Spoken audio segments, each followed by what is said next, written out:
My name is Brittany, and I often think about how different my life could have been if my mom hadn't gotten sick. She passed away when I was 6, and that's when everything changed.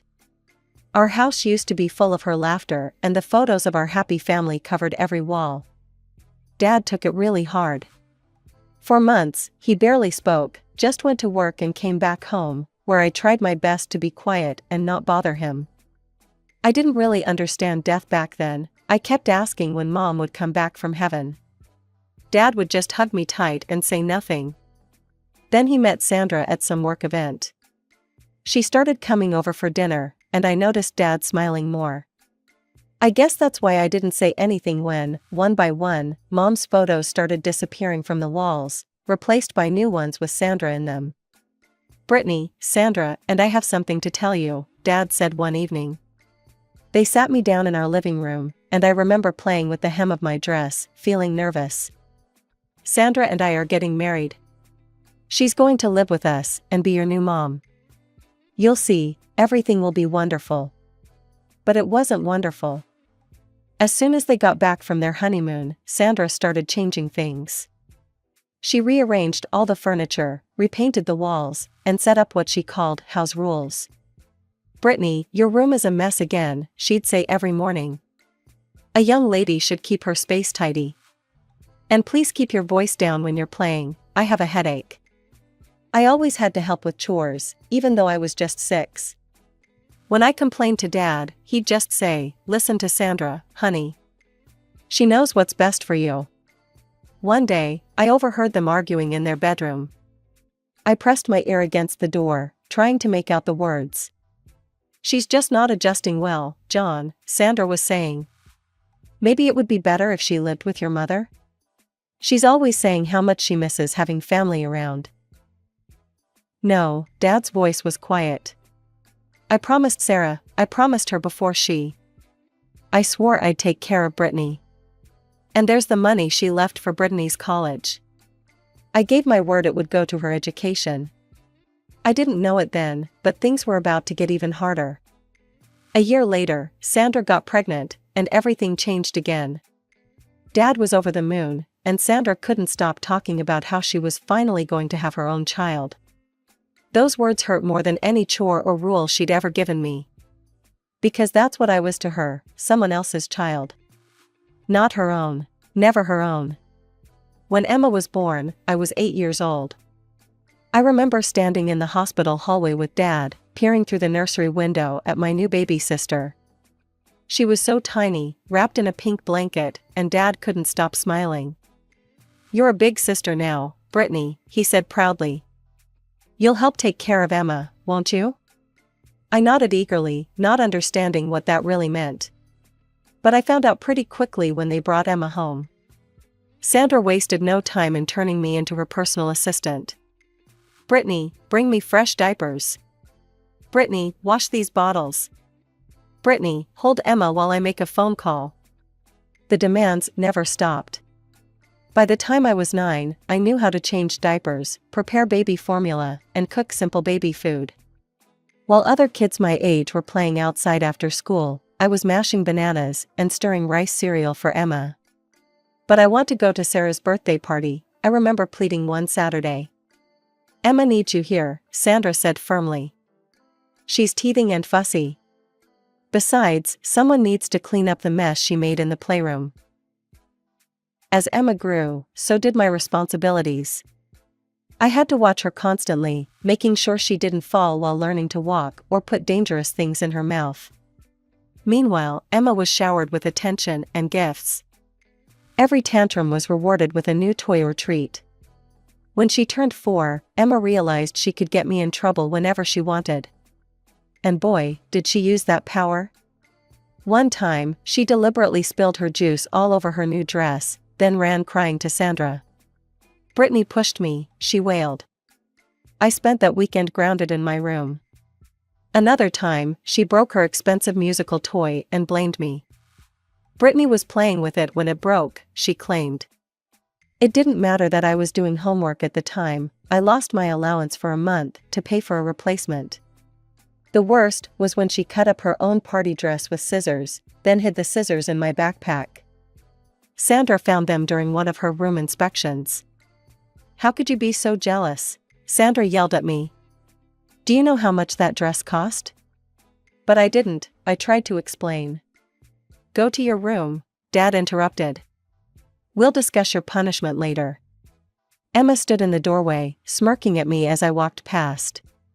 She'd learned early that she could get away with anything, while I'd get blamed for everything. Grandma Rose was my only escape from the madness at home. Every weekend I spent at her house felt like stepping into a different world, one where I could just be a kid. She lived in a cozy house filled with the smell of fresh-baked cookies and unconditional love. "Look at you, skin and bones," she'd say, loading my plate with pancakes. "That woman's got you running around like Cinderella." Unlike at home, at Grandma's house, I could laugh as loud as I wanted and didn't have to watch my every step. When Emma visited with me once, she quickly learned that her usual tricks wouldn't work there. "But I want ice cream before dinner," Emma had whined, stomping her feet. "Young lady," Grandma said firmly, "in this house, we eat our dinner first. And there's no rewards for tantrums." Emma never came back after that. "Grandma's house is boring," she told our parents. What she meant was that Grandma's house had rules that applied to everyone equally. Then came the day that changed everything. Emma had thrown a particularly dramatic fit about doing her homework, and Grandma happened to be visiting. "John," Grandma said to Dad, her voice stern, "that child is terribly spoiled. Sandra, you need to handle this better. You're raising a little tyrant." Sandra's face turned red. "How dare you criticize my parenting? You have no right." "I have every right when I see my granddaughters being treated so differently," Grandma shot back. "Look at what you're doing to Brittany." That night, I heard more shouting from downstairs. Sandra was crying, saying she wouldn't tolerate such disrespect. Dad, as usual, took her side. The next day, Sandra announced that we would no longer be visiting Grandma Rose. "But that's not fair," I protested. "Life isn't fair," Sandra snapped. "And if I catch you trying to contact her, you'll be grounded until college." College. That word became my lifeline during the next couple of years. I threw myself into studying, counting down the days until graduation. Mom had left money for my education. I'd overheard Dad talking about it enough times. That money was my ticket out. Then came graduation day. I was still in my cap and gown when Dad and Sandra sat me down for a serious talk. About college, Dad started, not meeting my eyes. "We've decided to save that money for Emma's education instead." The world stopped. "What?" "Your sister has such bright prospects," Sandra added smoothly. "And you, well, you're more suited for practical work." Something inside me snapped. For the first time in my life, I screamed. "That's my money. Mom left it for me." "You promised her, Dad. You're just a liar." "You ungrateful girl," Dad shouted, his face red. "After everything we've done for you. Get out. Tomorrow you can start your adult life somewhere else." I didn't wait for tomorrow. I ran upstairs, threw some clothes and essentials into my backpack, grabbed the hidden photo of Mom, and walked out. My friend Jenny had always said I could stay with her family if things got bad, and now things had gotten as bad as they could get. Life as a waitress wasn't what I'd dreamed of doing after high school, but it paid the bills, barely. I started at the Silver Spoon, a busy downtown restaurant, working double shifts whenever I could. My feet ached every night, and I smelled like French fries and burger grease, but at least I was free. Jenny's parents were amazing, letting me stay with them for those first few months. But I knew I couldn't impose forever. That's when I met Maria, another waitress at the restaurant, who was looking for a roommate. "The apartment's tiny," she warned me, "and the neighbors are loud, but it's cheap." She wasn't kidding about tiny. Our shared apartment could barely fit 2 beds and a couch. But it was ours, and neither of us had to answer to anyone else. We worked the same shifts, shared grocery bills, and somehow made it work. "Any plans for school?" Maria would ask sometimes, as we counted our tips after closing. I'd just shake my head. With rent, utilities, and food, I could barely save anything. College felt like a distant dream that had died the night I left home. Then, on a random Tuesday afternoon, my phone rang. I almost dropped the coffee pot I was holding when I saw the number. "Brittany, sweetheart, I've been trying to track you down. How's college going?" My throat tightened. "I'm not in college, Grandma." "What do you mean?" Your father had Sarah's money set aside. I found myself telling her everything: the fight, getting kicked out, working as a waitress. By the end, I was crying in the restaurant's break room, and Grandma was silent for so long I thought we'd lost connection. "Those miserable, selfish," she finally said, her voice shaking with anger. "Listen to me, Brittany. I'm paying for your college. No arguments." "Grandma, no, I can't let you." "You're not letting me do anything." "I'm doing it. Your mother was like a daughter to me, and I won't let them steal your future." "Have you looked at any schools?" "I could try the local university. They have evening classes." "Perfect. We'll get you enrolled for next semester." "But Brittany?" She paused. "Let's keep this between us. I don't want to deal with your father or that woman." I laughed through my tears. "Trust me, Grandma, neither do I." So that's how I became a full-time waitress and a part-time student. My days started at 5 a.m. with studying, then classes, then straight to work until closing. I'd come home exhausted, feet blistered, smelling like restaurant food, only to crack open my books again. Maria thought I was crazy. "Girl, when do you sleep?" "Sleep is for the weak," I'd joke, downing my third cup of coffee. But for the first time since I'd left home, I felt like I was moving forward. Every test I passed, every paper I turned in, felt like a small victory. Not just for me, but for Mom too. I might not have gotten to use her money, but I was still going to get the education she'd wanted for me. And the best part? Nobody from my family knew. They probably imagined me still serving tables, going nowhere in life. Let them think that. I was done trying to prove myself to people who'd never cared anyway. I was studying for my business management final when Emma's message popped up on Facebook. There she was, grinning beside a brand new red Mercedes, wearing designer clothes that probably cost more than my monthly rent. "Look what Mom and Dad got me for my birthday." Not that you'd know anything about nice cars, huh? Still serving burgers? Must be fun watching everyone else live their best life while you're stuck being a waitress forever. The next photo was of her college acceptance letter. "Got into State U. Mom and Dad are paying for everything: tuition, housing, meal plan. They even promised me a spring break trip to Europe. But hey, at least you get free fries with your shift meal, right?" I stared at my textbook, then back at her message. I could have told her about my 3.9 GPA, about how I was about to graduate with honors. Instead, I clicked block user and went back to studying. 3 weeks later, I graduated with my business degree. Only Grandma was there to watch me walk across the stage, but that was all I needed. We went out for dinner afterward, at a different restaurant, of course. Back at work, things started changing. Mr. Peterson, the owner, called me into his office one morning. "Brittany, we've noticed how hard you work. How would you feel about becoming shift manager? You know this place inside and out, the staff respects you, and you've got the education for it now." That was just the beginning. 6 months later, I was promoted to floor administrator. My salary doubled, and suddenly I could afford to move out of the tiny apartment I shared with Maria. Years passed, and I kept climbing. By 30, I was running the whole place. The Silver Spoon had transformed from a regular downtown restaurant into one of the city's top dining spots. My name was on restaurant industry magazines, but my family still thought I was just a waitress. My new apartment was in one of those fancy high-rises downtown, with floor-to-ceiling windows and a view of the city. Every morning, I'd stand there with my coffee, watching the sunrise, thinking about how far I'd come from that scared teenager who ran away with just a backpack. It was a quiet Monday morning when I got the Facebook message from Mrs. Roberts, our old neighbor. We'd kept in touch over the years. She was one of the few people from my old life who'd been kind to me.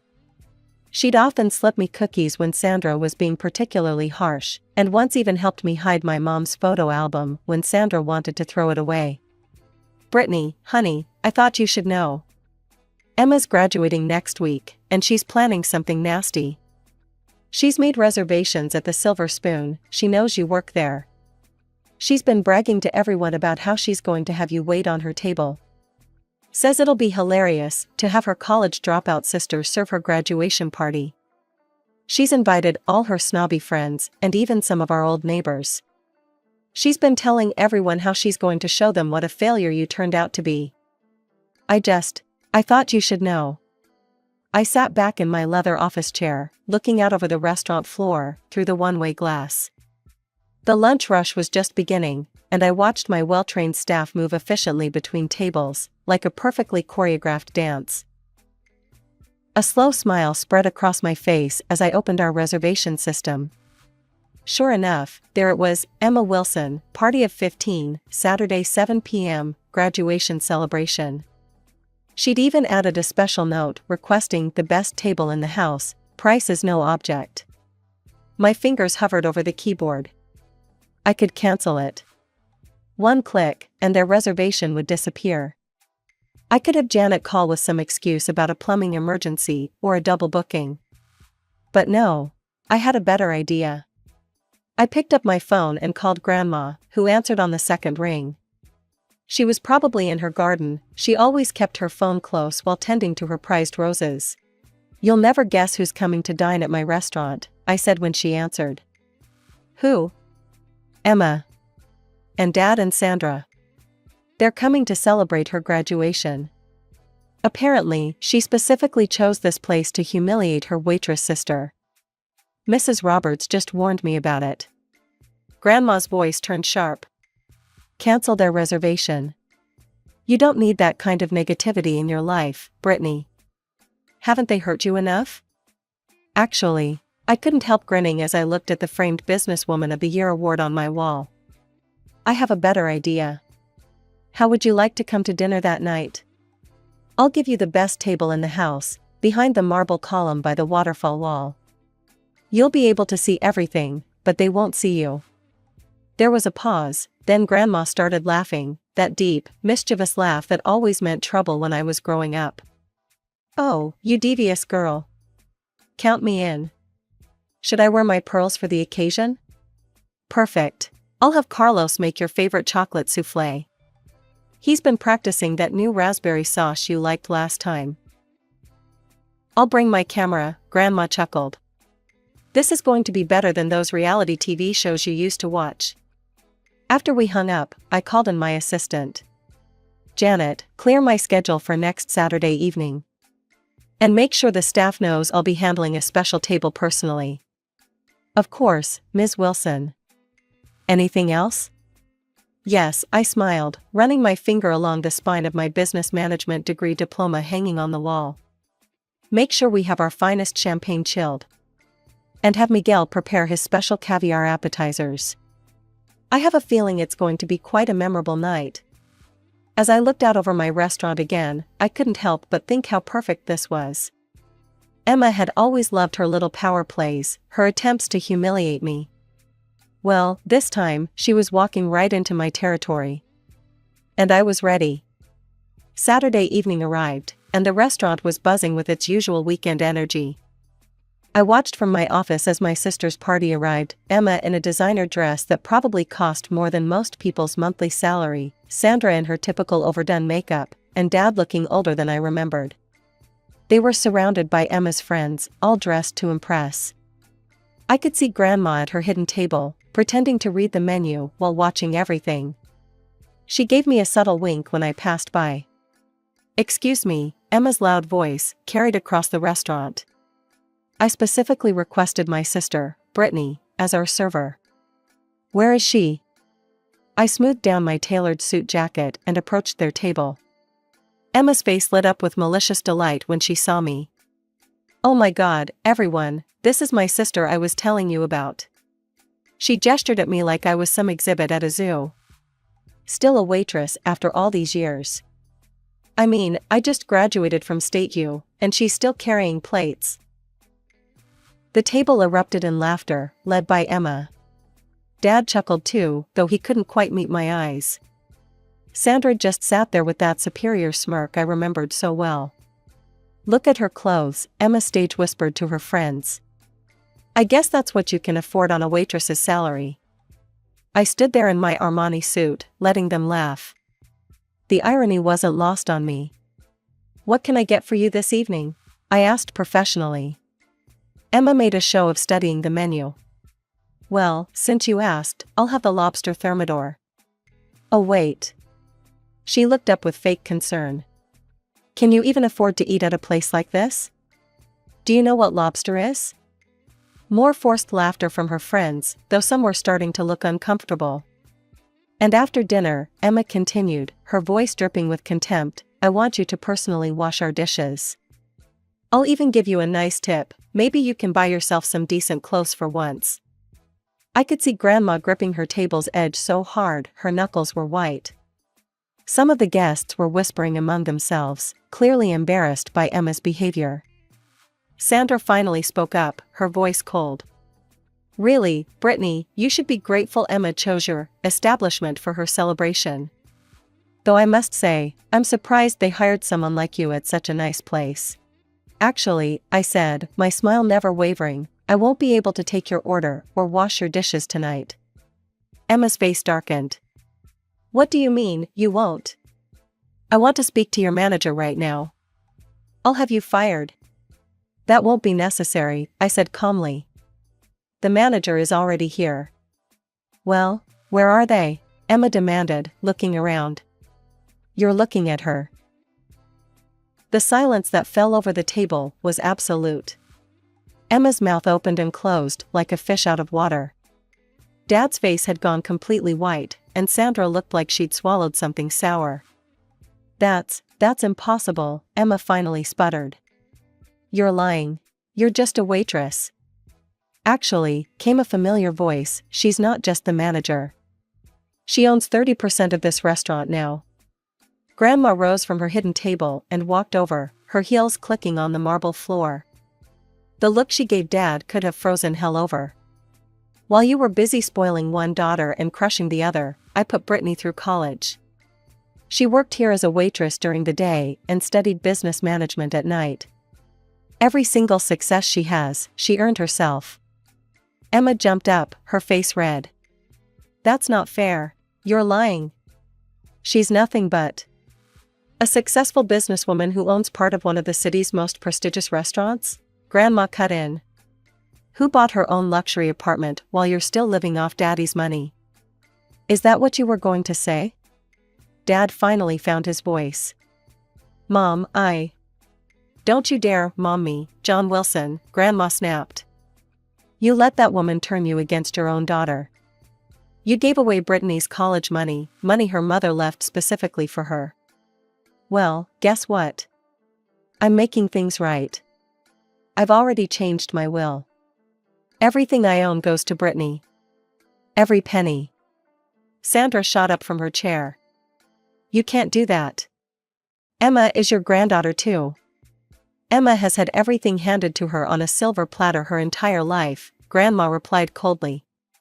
She doesn't need my money, though from what I've seen tonight, she could use some basic human decency. Emma completely lost it. She grabbed her wine glass and hurled it across the table, shattering plates and sending food flying. This isn't fair. You're all just jealous of me. Security, I called calmly. 2 men in black suits appeared instantly. Please escort these people out. You can't throw us out, Sandra screamed. Do you know who we are? Yes, I do, I replied. You're trespassers causing a disturbance in my restaurant. Leave now, or I'll call the police and press charges for the damage to my property. Emma tried to grab another plate, but one of the security guards caught her arm.